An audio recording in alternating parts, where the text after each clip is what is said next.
Səsdən dominant septakordun qurulub, sonra tonallığının tapılması necə olur?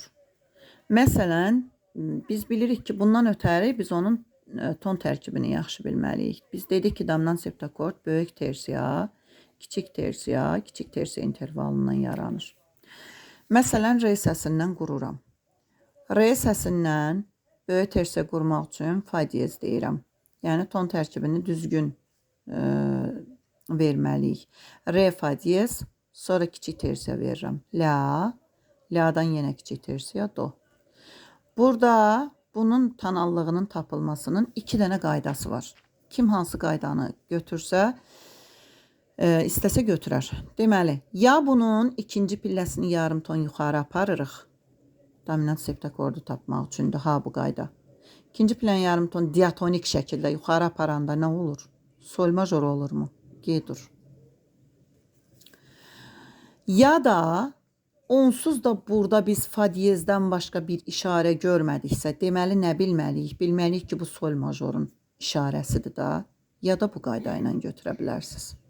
Və yaxud da, tutaq ki, qururam dominant ters kvart akord. Məsələn,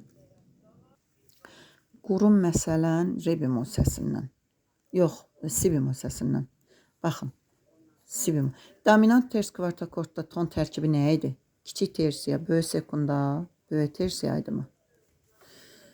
Si bemol, kiçik tersiya qurmalıyam. Re bemol.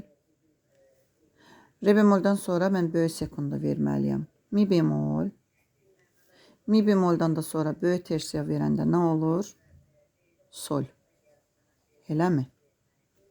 Bax, mən baxıram ki, burada ən uzaq işarə, baxın, gəlin işarələri yazağım bir-bir.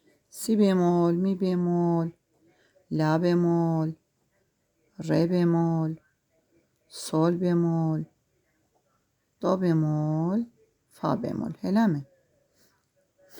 Bax, burada ən uzaq işarə bunlardan, bax, ən yaxını budur. Bunu da görürük, bunu da görürük. Uzaq bunu görürükmü?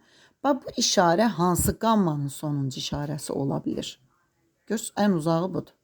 Deməli, bu işarə hansı qammanın sonuncu işarəsidir?